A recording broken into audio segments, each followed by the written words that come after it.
नमस्कार, सत्यहिंदी.com पर आपका स्वागत। मैं हूं शैलेश।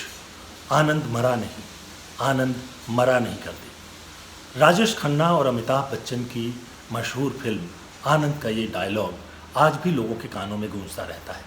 लेकिन मेरा दोस्त और मेरा पड़ोसी एस आनंद मर गया। उसकी मौत वैसे तो डिमेंशिया नाम की बीमारी से हुई। डिमेंशिया को हिंदी में मनोभ्रंश या मनोभ्रम कह सकते हैं। इस बीमारी में आदमी जो है वो कई तरह की मुश्किलों का सामना करता है, जैसे कि उसकी जो समझने की शक्ति है वो कम हो जाती है, सोचने की शक्ति कम हो जाती है। इस तरह के बहुत सारे ये समस्याएं उनके सामने जो है वो आ जाती है और इसलिए इसको भूलने की बीमारी भी कहते हैं।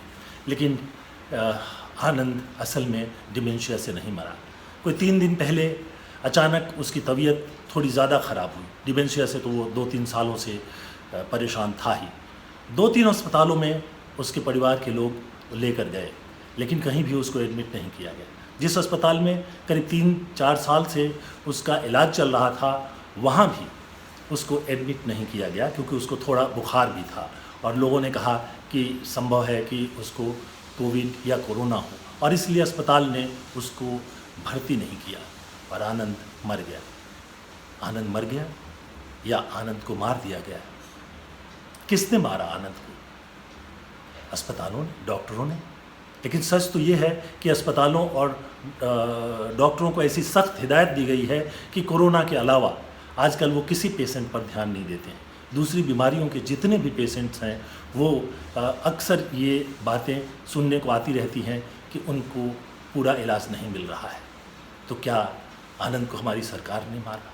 क्या हमारी सरकार की पॉलिसी ने मारा?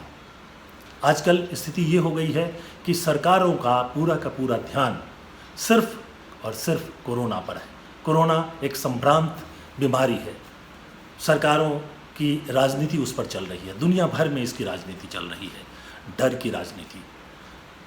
और सरकारें ये साबित करने पर तुली हुई हैं कि कोरोना एक घातक जानलेवा बीमारी है और उससे बहुत सारे लोगों की जान जा सकती है। लोग भी डरे हुए हैं, घरों में दुबके हुए हैं। अब इसे राजनीति नहीं कहेंगे तो क्या कहेंगे? इसे डर की राजनीति कह सकते हैं, जो कि जबकि ये सच्चाई नहीं है। और वास्तव में सच्चाई क्या है, ये जानने के लिए हमने बात की अपोलो अस्पताल के न्यूरो सर्जन डॉक्टर सुधीर त्यागी से। उन्होंने रिसर्च के आधार पर एक पूरा ग्राफिक्स तैयार किया है, एक आंकड़ा तैयार किया है, जिसमें कि ये बताया गया है कि कोरोना होने पर किस उम्र के लोगों की मौत की आशंका होती है और कितनी होती है। ये बहुत ही गंभीर शोध से तैयार किया हुआ ग्राफिक्स है। सबसे पहले आप इस ग्राफिक्स को देखिए और उसके बाद हम आपकी मुलाकात डॉक्टर सुधीर त्यागी से करवाएंगे।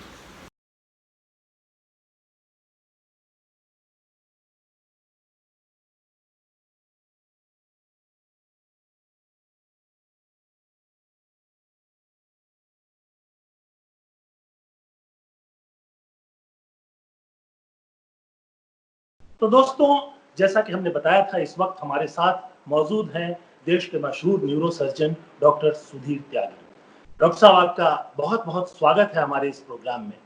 और जी आपने जो एक ग्राफिक्स सर्कुलेट किया है जो बड़ा रिसर्च बेस्ड लग रहा है, और मैं चाहूँगा कि उस पर हम थोड़ी सी बात करें और ये समझने की कोशिश करें। तो आपका जो ग्राफिक्स है वो अभी हमने अपने दर्शकों को दिखाया है और इसमें इसकी शुरुआत की है, do you plan to stay inside for the next 2 years और until there is herd immunity. मैं चाहूंगा कि पहले इसी बात को समझाएं कि इसका क्या मतलब होता है आम दर्शक के लिए। शैलेश जी, इसका मतलब ये है कि कोई भी जो वायरल इलनेस का आउटब्रेक होता है, जो हम लोग स्टडी किया है पुराने समय से लेके आज तक, चाहे वो स्पेनिश फ्लू था, चाहे वो स्वाइन फ्लू था, चाहे डेंगू फीवर था, ये करीब करीब 2 साल तक काफी आक्रामक तरीके से आता रहता है। पिछले कुछ सालों में हमने स्वाइन फ्लू को देखा है कि पहले साल बहुत आक्रामक था, लेकिन दूसरे साल भी वो आया और बाद में भी थोड़ा थोड़ा आता रहा। ऐसे ही डेंगू फीवर पहले साल बहुत आक्रामक था, उसके बाद दूसरे साल में भी काफी ज्यादा उसका प्रभाव देखा। तो ये सब चीजें हम देखते हैं कि करीब करीब 2 साल तक तो इनका काफी ज्यादा प्रभाव हमारी कम्युनिटी में रहता है। तो ये जो कोरोना वायरस आया है, ये ऐसा नहीं कि कुछ महीने के लिए आएगा और चला जाएगा। यानी ये करीब करीब जो है 2 साल रहने जा रहा है, और हमको कोरोना के साथ 2 साल तक रहने की तैयारी जो है वो कर लेनी होगी। कर लेनी चाहिए। जी। अब ये जो ग्राफिक्स में देख रहा हूँ, तो आप इसमें मैं ये पाता हूँ कि जो नो कह रहे हैं, यानी 2 साल तक इंतजार करने के लिए जो तैयार नहीं है, घर में रहने के लिए जो तैयार नहीं है, और दूसरी तरफ से जो यस कह रहे हैं, वो बाद में आकर दोनों एक ही लाइन में मर्ज होते हुए दिखाई दे रहे हैं। वो कारण ये है कि 2 साल तक घर के अंदर रहना कोई व्यवहारिक बात नहीं है। कोई भी देश आप 2 साल के लिए बंद नहीं कर सकते। कोई भी व्यक्ति 2 साल के लिए घर के अंदर बंद नहीं रह सकता। इसका मतलब कभी ना कभी उसको बाहर आना पड़ेगा। नो का मतलब ये है कि वो कभी बाहर नहीं आएगा तो उसको कोरोना नहीं होगा, ज्यादातर चांस ये है। लेकिन अगर वो बाहर आता है तो 80% चांस है कभी ना कभी इन 2 साल में हम लोग कोरोना से कभी ना कभी एक व्यक्ति अफेक्ट हो सकता है। तो वो ये होगा। तो उसके बाद जो आपने जो विश्लेषण किया है वो बहुत ही इंटरेस्टिंग है, और उसमें उसमें मैं ये पाता हूँ कि एक तरह से आपने बहुत सारे लोगों के बारे में जो बात की है वो पूरी तरह से सुरक्षित दिखाई देते हैं। जैसे कि आपने ये कहा है कि अगर आप 19 साल से कम के हैं, अगर वो व्यक्ति जो है, जो बच्चे हैं जो 19 साल से कम है, और ये आपका जो ग्राफिक्स है वो दिखाता है कि बहुत कम डेंजर है, मतलब कोई डेथ के चांसेस जो हैं वहाँ बिल्कुल ही कम है या नहीं है। एक जो 19 साल से कम का जो व्यक्ति है वो ज्यादातर टाइम फिजिकल फिटनेस में काफी हद तक बहुत अच्छा होता है, और chances of having severe infection, जो कि बड़ी तेजी से इन्फेक्शन आता है, उसको वो सहन करने की शक्ति रखता है, इम्यूनिटी रखता है। तो उसको ज्यादातर जो सिम्टम्स आएंगी वो बहुत ही माइल्ड होंगी, और ज्यादातर mild fever, little bit body एक, सिर में दर्द होना या पूरे शरीर में दर्द, इस तरह की सिम्टम आएंगी। कोई खतरनाक सिम्टम आने का चांस इन लोगों को नहीं है। तो इनको हल्का फुल्का आएगा इफेक्ट, जो प्रभाव आएगा इसका, वो फिर खत्म हो जाएगा। तो ये सुरक्षित हैं लोग। ये बिल्कुल सुरक्षित है। और उसके बाद आपने जो 50 साल से कम उम्र के बाकी लोग हैं उनको लिया है, और जी उन जी पर कितना इम्पैक्ट होता है। जी, मैंने उसमें करीब बताया आपको, करीब 0.1% मॉर्टेलिटी है कि अगर 50 से 59 साल के बीच में किसी को हो भी जाता है तो 0.1% चांस है कि उसके कोई मरने का चांस है, जो कि ऑलमोस्ट इक्विवेलेंट है आज की तारीख में जो भारत में हमारी मॉर्टेलिटी रेट है 40-50 साल की उम्र के आसपास, वही मॉर्टेलिटी रेट आ रहा है। It is not increasing the mortality rate. तो आपने जो एनबीए का हाई स्कूल प्रेयर वाला जो एग्जांपल दिया है, मैं जी चाहूंगा कि जी थोड़ा सा इसको भी एक्सप्लेन करें। जी, उसका मतलब यही है कि जितना ये खिलाड़ी को एक रिस्क रहता है, एनबीए खिलाड़ी को, कि खेलते वक्त कितना उसका, वो भी हाई रिस्क पे रहता है, क्योंकि जब वो खेल रहे होते हैं उन्हें पता नहीं होता कितना पावर लगा देंगे। सडनली कई बार उनको इस तरह की प्रॉब्लम हो जाती है, हार्ट प्रॉब्लम हो जाती है, तो उनका चांसेस होता है कि वो रिस्क ऑफ लाइफ ले रहे होते हैं। उतना ही रिस्क इस कोरोना का इस एज में है, at the age of 50 years. यानी हम कह सकते हैं कि बहुत ही कम रिस्क है इनको भी। कम रिस्क है, कम रिस्क है। बहुत ही कम। लेकिन हाँ, इसका मतलब ये नहीं कि हम लोग प्रिकॉशन नहीं लेंगे। We don't want anybody to get infected, तो प्रिकॉशन तो लेना है। यानी प्रिकॉशन वही आपने कहा कि मतलब मैं समझता हूँ प्रिकॉशन से मतलब है कि मास्क लगाएं, और जी, हैंड हाइजीन का। सैनिटाइज। जी। दो चीज बहुत इंपॉर्टेंट है, सैनिटाइजेशन, हैंड सैनिटाइजेशन, और उसको चेहरे पे ना ले जाना, और दूसरा कि हम मास्क लगाएं, जो एरोसोल के थ्रू आता है वो हमको ना आए। ये दो चीजें बहुत इंपॉर्टेंट है। और थोड़ी अगर संभव हो तो वो सोशल डिस्टेंसिंग का जो पालन कर सकते हैं। बहुत अच्छी बात रहेगी वो।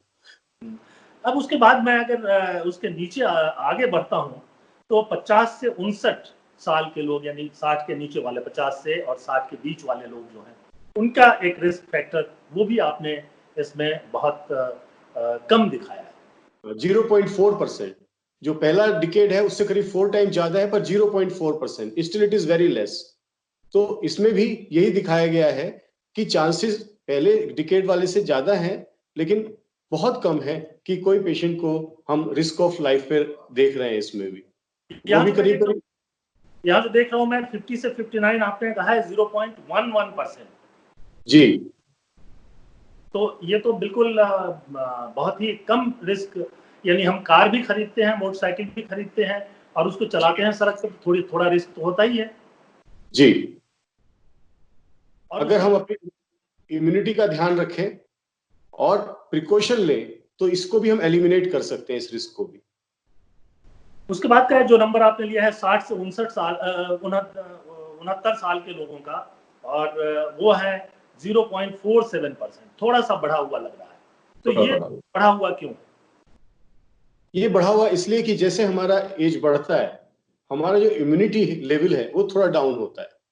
तो किसी भी बीमारी से जो लड़ने की शक्ति है, वो हर 10 साल में थोड़ी-थोड़ी कम होती है शरीर की। ये एजिंग प्रोसेस है हमारा। तो हमें ज़रूरत है इस टाइम पे अपनी इम्यूनिटी को बूस्ट करने की। इसी में यही चीज़ दिखाया गया है कि हमको इम्यूनिटी को बूस्ट करना है अपनी। तो चलिए, मैं एक सवाल चलते-चलते ये भी पूछ लेता हूँ कि इस बीच में कि आपने कहा इम्यूनिटी को बूस्ट करना है, तो कैसे होगा? क्या-क्या करना चाहिए इस समय? देखिए, सबसे इम्पोर्टेंट हमारा लाइफ़स्टाइल। हमारी नींद पूरी होनी चाहिए, वो इम्यूनिटी को बूस्ट करती है। स्लीप एटलीस्ट फॉर 8 आवर्स, 8 घंटे की नींद हमारे शरीर को चाहिए अच्छी इम्यूनिटी डेवलप करने के लिए। दूसरी चीज, जो हमारा खाना पीना है वो समय समय पे होते रहना चाहिए, जैसे कि मल्टीपल स्मॉल मील्स को हम कहते हैं कि ये सबसे अच्छे होते हैं। तो ये नहीं कि एक बार में ज्यादा खा लिया, फिर दोपहर में लंच नहीं किया, फिर डिनर कर लिया। Multiple small meals are best to develop the good immunity. इसके अलावा vitamin C is very good immunity booster. तो जितने भी सिट्रिक फ्रूट्स है, जैसे कि आपका नींबू है, संतरा है, इस तरह की जो चीजें हैं उनको जरूर अपने खाने के अंदर प्रयोग करें। तो ये सब अच्छे इम्यूनिटी बूस्टर हैं। उसके अलावा जो है, हम ये चाहेंगे कि हर आदमी जो किसी भी काम में जा रहा है, कहीं पे वर्कलोड इतना ज्यादा ना ले ले कि वो थक जाए, टायर्ड हो जाए एकदम। तो एक लिमिटेड वर्किंग स्टाइल होना चाहिए, वर्क शेड्यूल होना चाहिए। तो इस तरह से हम इम्यूनिटी को बूस्ट कर सकते हैं। लेकिन मैं यहाँ देख रहा हूँ कि 70 से 79 साल, 70 टू 79 ईयर्स में जो आप जो चांसेस आप बता रहे हो, थोड़ा और बढ़ा हुआ है, जी। और ये 2.53, तो ये क्यों बढ़ जाता है? जी, मैं इसमें एक्चुअली जो ये पूरा चीज़ दिखाई गई है, जो इसमें ग्राफ दिखाया है, वो यही कहना चाहता है अल्टीमेटली कि जो सबसे ज़्यादा ज़रूरत है लोगों को प्रोटेक्ट करने की, वो 70 प्लस को है। 70 to 80 and 80 to 90। These are the groups which needs special protection. इन लोगों को ऊपर सबसे ज़्यादा हमारे रिसोर्सेज़ जो हैं वो लगने चाहिए कि इन लोगों को कैसे बचाया जाए इस इन्फेक्शन से। बिकॉज़ इस उम्र में जो इन्फेक्शन लगता है, तो अक्सर लोगों को कुछ और कोमॉर्बिडिटीज़ होती हैं, जैसे हार्ट डिज़ीज़ होती है, लंग डिज़ीज़ होती है, डायबिटीज़ होती है, ब्लड प्रेशर होते हैं, लंग डिज़ीज़ होती हैं, तो थोड़े से कॉम्प्रोमाइज़्ड होते हैं इस एज में because of ageing process itself. तो इन लोगों को अगर कोरोना इन्फेक्शन होता है, तो जो हमारा रिएक्शन होता है लंग्स का, वो काफ़ी सीवियर होता है और उसको उस टाइम पे पास ऑन करना बड़ा मुश्किल हो जाता है बॉडी को कि इसको किस तरह से सहन किया जाए। तो यही वो ग्रुप है जिस पे हमको सबसे ज़्यादा ध्यान देना है। यहाँ जो 70 टू 79 का आपने 2.53% जो है चांस बताया है खतरे का, उसमें उसके नीचे आप लिख रहे हैं same chance as meeting the love of your life on airplane. अब हाँ। ये बहुत इंटरेस्टिंग है, इसलिए मैं चाहूंगा कि आप ही इसको एक्सप्लेन करें। ये मैंने इसलिए इस पे इस खास तौर से ध्यान दिया कि इसको भी कोई खतरे की तरह मोल एकदम से ना घबरा जाए। तो उसको मैंने इसको थोड़ा लाइट बनाया, इस चीज बात को रखा है लाइटली कि देखा जाए तो जिस तरह आप कभी एरोप्लेन में किसी से आपको प्यार हो जाएगा अचानक, ऐसी कोई उम्मीद है जिंदगी में, तो अबाउट पूरी 2.5% के आसपास वो चांस होता है। यही चांस मोर्टेलिटी का है 70 टू 80 ईयर्स के लोगों में। तो घबराए नहीं, ये इतना कॉमन नहीं है। प्यार भी इतनी जल्दी नहीं होता एरोप्लेन में, तो डेथ भी इतनी जल्दी नहीं होगी। बिल्कुल सही कहा आपने। और अगर मैं 80 से ये 89 ईयर्स तक, 80 टू 89 ईयर्स तक लूं, तब आपने कोई थोड़ा बड़ा फिगर दिखाया है, that is 7.12% chance of dying. तो ये ज्यादा खतरे में क्यों है? जी, 80 टू 90 में बेसिकली हमारी जो कोरोनरी आर्टरीज है वो काफी कॉम्प्रोमाइज्ड होती है। जो हार्ट की डिजीज है वो भी काफी हद तक आ जाती हैं लोगों में। तो उन केसेस में, उन लोगों में अगर कोरोना इन्फेक्शन होता है तो रिस्क काफी बढ़ जाता है, तो as compare to other groups. और आखिर में मैं आता हूं कि 90 प्लस, इसमें आपने कहा है कि 17.5% रफली the same chance as getting heart disease. या क्योंकि ज्यादातर ये लोग कन्फाइंड होते हैं घरों के अंदर, ये बाहर निकल नहीं रहे होते, तो इनमें ऑलमोस्ट मॉर्टेलिटी उतनी रहती है जितना कि एक हार्ट डिजीज पेशेंट में रहती है। तो इनका ज्यादातर बाहर जो है एक्सपोजर बहुत कम है आउटसाइड एनवायरनमेंट से, तो chances of infection are automatically are less unless until कोई बाहर से आ जाए इनसे मिलने के लिए। तो उस चीज को हमें ध्यान रखना है। लेकिन खतरे में ये थोड़ा ज्यादा होते हैं। जी, एल्डरली एज ग्रुप में विद कोमॉर्बिडिटीज, जिनको और बीमारियां हैं, उनमें चांसेस रिस्क ऑफ लाइफ काफी ज्यादा है विद कोरोना। डॉक्टर त्यागी, जो एक बड़ी समस्या मैं यहाँ देख रहा हूँ कि जिस तरह से पहले सरकारों ने लॉकडाउन, और दुनिया भर की सरकारों में, भारत की बात नहीं कर रहा हूँ, जिस तरह से उन्होंने इस बीमारी को लेकर एक प्रचार किया और एक माहौल बनाया, अब लोग इतने डरे हुए हैं।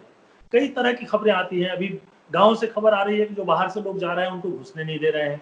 कोई एक आदमी जो है उसको बुखार हो गया तो लोगों ने हंगामा कर दिया, उसको गांव से बाहर भगाने लगे। तो ये जो डर है, ये जी, जो डर, ये इससे ये कितना वाजिब है और कितना इससे निकलने की जरूरत है? इससे डेफिनेटली बाहर निकलने की जरूरत है, क्योंकि एक तो डर इतना बड़ा नहीं है, अगर हम प्रिकॉशंस ले रहे हैं तो डर इतना बड़ा नहीं है। दूसरी बात, जो एकदम तेजी से इसका घबराहट के इसको डर इसका फैलाया गया, उसमें गवर्नमेंट, मीडिया, डॉक्टर्स और आम पब्लिक सब मिलकर जिम्मेदार हैं। एक आदमी जिम्मेदार नहीं है इसका। पहली बात, जब हमारी गवर्नमेंट कोई काम कर रही है तो डॉक्टर्स को इसमें कोई फ्रंट पे नहीं रखा गया है पॉलिसी मेकिंग में। उनके कुछ लोग हैं जिनसे बात की जाती है, लेकिन जो जमीनी हकीकत है उसको कभी नहीं देखा गया। लेकिन ब्यूरोक्रेट्स ने, नेताओं ने जो बोल दिया, लीडर्स ने, उसको आगे पॉलिसी बना दिया गया और एक जैसे कहने की ब्लाइंडली उसको फॉलो किया जा रहा है। लेकिन टाइम टू टाइम स्ट्रेटजी को चेंज करना जरूरी है। जैसे कि लॉकडाउन हमने शुरू किया, बहुत अच्छा कार्य था वो, क्योंकि उससे हम लोग प्रिपेयर हो सकते हैं। अपनी जो मेडिकल फैसिलिटीज है उनमें हम अपने को प्रिपेयर कर सकते हैं और हमारी जो स्ट्रेटजी है उसको बना सकते हैं कैसे इस लड़ाई से लड़ना है। तो उस पार्ट को लॉकडाउन ने बहुत अच्छे से निभाया। लेकिन क्या हमने अपनी सारी तैयारियां कर ली उस पीरियड में, वो एक बात कहीं पे क्वेश्चन आता है कभी कभी मेरे मन में। तो वो ज्यादा इंपॉर्टेंट है। लॉकडाउन करना बहुत अच्छा था प्रिपेयर करने के लिए, लेकिन अब permanent lockdown is not a permanent solution. हमको कहीं ना कहीं बाहर निकल के अपनी जो पॉलिसी है उनको कार्यन्वित करना है और दिखाना है कि किस तरह से हम लोग इससे लड़ सकते हैं। एक आम पब्लिक को भी हमें एजुकेट करना है कि भाई इससे डरने की जरूरत नहीं है, आपको प्रिकॉशन लेना है। जो आदमी बाहर से आ रहा है उसको भी कुछ दिन के लिए अलग रखना, उसको देखना सिम्टम्स तो नहीं आ रहे। सिम्टम नहीं आ रहे हैं तो 15 दिन में वो ऐसे ही ठीक हो जाना है, तो डरने की जरूरत नहीं है। Sanitization, social distancing and mask, these are the important thing, लेकिन घबराना नहीं। कि मेरे एक पड़ोसी हैं जो डिमेंशिया के शिकार थे 2-3 सालों से, और 2-3 दिनों पहले अचानक उनकी तबीयत थोड़ी खराब हुई। उसके बाद 2-3 अस्पतालों में गए और उनको थोड़ा बुखार भी था, तो इसलिए लोग जो हैं, जो हॉस्पिटल्स हैं, उनको एडमिट करने से इनकार कर दिया और फाइनली उन्होंने कुछ दवाइयाँ लिख करके दे दी और कहा कि इनको घर ले जाए। जबकि घर वालों का जो कहना है उसके हिसाब से उनको एडमिट करने की ज़रूरत थी। एडमिट नहीं किया गया, उनको घर ले आए, वो दवाइयाँ दी, लेकिन उसी रात उनकी मृत्यु हो गई। तो एक जो ये समस्या आ रही है कि जो हॉस्पिटल है, जो अस्पताल हैं, वो लोगों को एडमिट ही नहीं कर रहे हैं। ये भी एक बड़ी मुश्किल की स्थिति आ गई है। देखिए, इसका जो मेन कारण है वो ये है कि सभी अस्पताल जो हैं इस चीज के लिए पूरी तरह तैयार नहीं है। जैसे कि अगर हम किसी पेशेंट को हमें लेना है, एडमिट करना है, तो उसके लिए एक डिजाइन एरिया, डेजिग्नेटेड एरिया होना चाहिए कि यहाँ पर इस पेशेंट को हमें एडमिट करना है। तो एक कोविड सस्पेक्टेड एरिया बनेगा, एक कोविड पॉजिटिव एरिया बनेगा, एक कोविड आईसीयू बनेगा। ये तीन जो है चीजें वो जरूरी हैं इसमें करने के लिए। तो इसके लिए अगर हॉस्पिटल में तीनों एरिया नहीं है तो कोशिश करेगा पेशेंट को ओपीडी बेस पे ट्रीट करे, जिससे कि या तो पेशेंट को किसी और से कोविड ना लगे या उससे उसको किसी और से कोविड ना लगे या उससे किसी को कोविड ना लगे। दोनों ही पॉसिबिलिटी को अवॉइड करना है, ये उसकी मजबूरी हो जाती है। तो वो ये कोशिश करते हैं कि पेशेंट किसी ऐसे हॉस्पिटल में चला जाए जहां पे तीन डेजिग्नेटेड एरिया हो।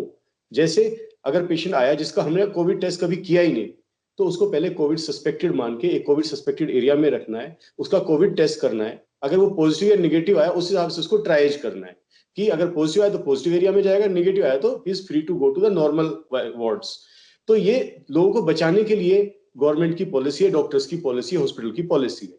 तो इसलिए लोगों को ये समझना पड़ेगा कि जानबूझ के कोई अवॉइड नहीं कर रहा है एडमिशन, उनको प्रॉपर उस हॉस्पिटल में पहुंचना पड़ेगा जहां पे ये फैसिलिटी है।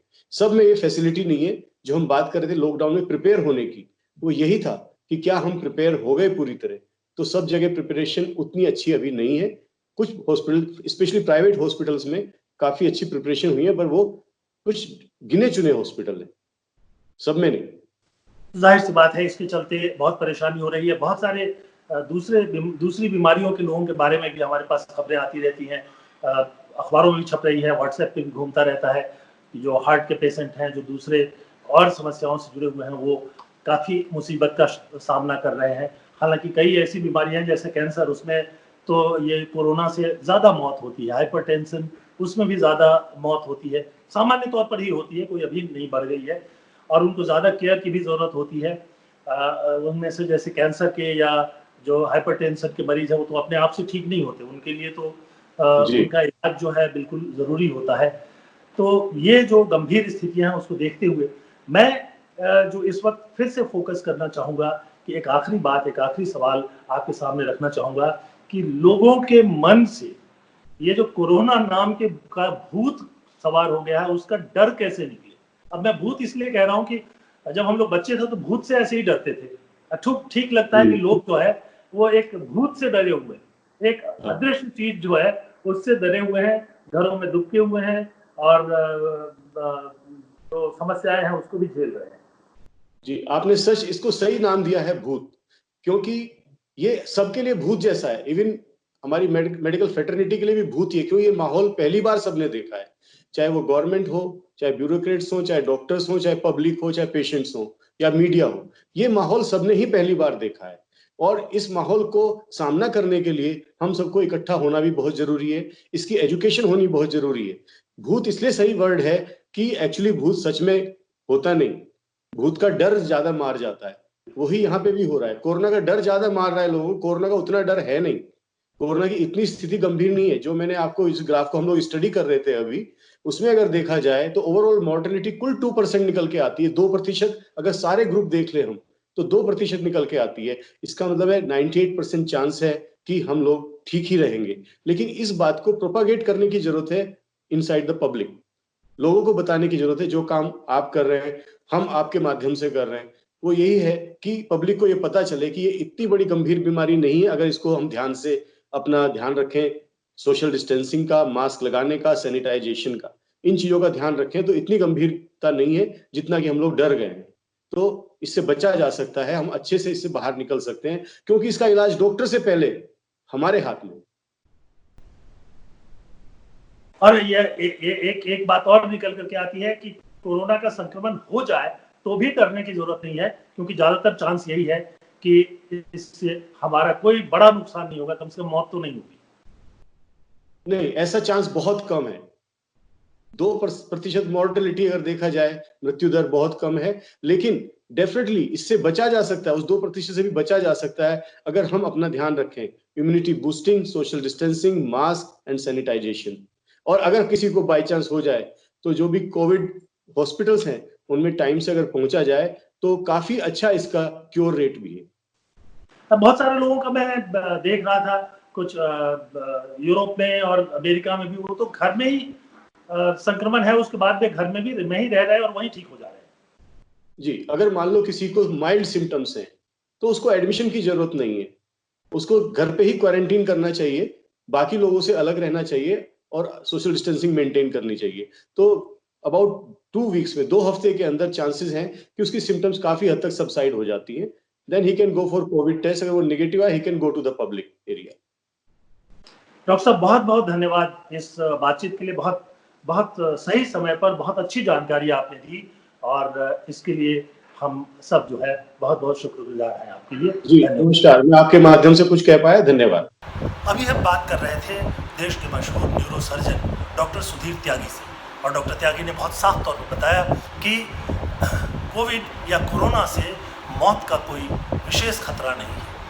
कम से कम 98% लोगों को कोई भी खतरा नहीं है, डरने की ज़रूरत नहीं है। 1 से 19 साल तक के जो बच्चे हैं वो लगभग पूरी तरह से सुरक्षित हैं, बहुत कम चांसेस हैं उनके डेथ के। उसके बाद के अगर लें तो 50 साल से कम उम्र के लोगों के भी जो है वो बहुत कम चांसेस हैं, बहुत ही कम नगण्य चांस है कि उनकी डेथ हो जाए अगर वो किसी और बीमारी से पीड़ित नहीं है तो। उसी तरह से जैसे जैसे उम्र बढ़ती है हमारी जो इम्यूनिटी थोड़ी कम होती जाती है, कुछ दूसरी बीमारियां भी हमको होने लगती हैं, इसलिए थोड़ा थोड़ा सा खतरा बढ़ता है, लेकिन किसी भी तरह से ये 2% से ज़्यादा नहीं है। और इसलिए डॉक्टर सुधीर त्यागी का कहना है कि अपने इम्यून सिस्टम को मजबूत रखें, विटामिन सी लें, स्वस्थ खाना खाएं और अपने आप को जो है एक्टिव बनाए रखें। इस तरह से आप अच्छी तरह से सोएं, कम से कम 8 घंटे सोएं और इससे जो है आपका इम्यून सिस्टम ठीक रहेगा और कोरोना से आप लड़ सकेंगे।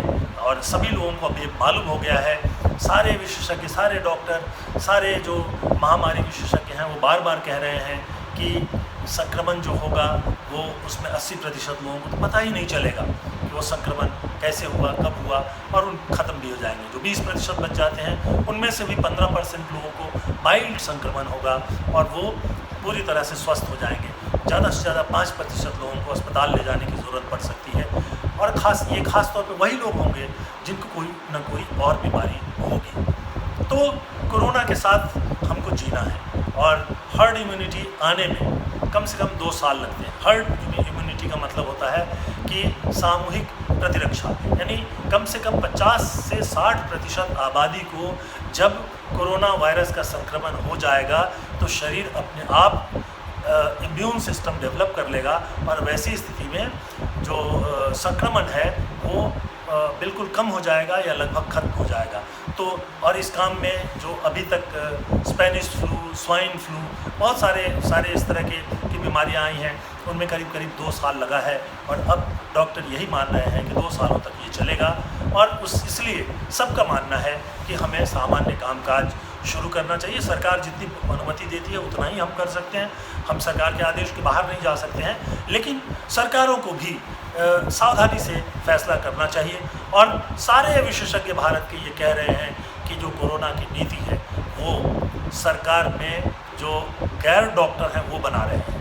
ये महामारी है, डॉक्टरों को हम कहते हैं फ्रंट लाइन वॉरियर, तो नीति बनाने में भी उनकी महत्वपूर्ण भूमिका होनी चाहिए। अभी ऐसा लग नहीं रहा है कि डॉक्टर्स जो हैं वो नीति बना रहे हैं। तो दोस्तों हमारा ये प्रोग्राम आपको कैसा लगा हमें ज़रूर बताइएगा।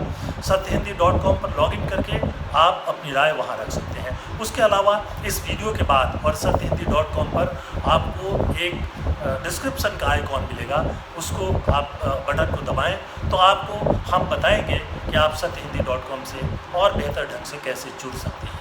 आप YouTube पर, ट्विटर पर और फेसबुक पर भी हमसे जुड़ सकते हैं। तो आज के लिए बस इतना ही। बहुत बहुत धन्यवाद। नमस्कार। सत्य हिंदी के और वीडियोस को देखने के लिए हमारे YouTube चैनल को सब्सक्राइब करें और सीधे नोटिफिकेशन पाने के लिए बेल आइकन दबाएं।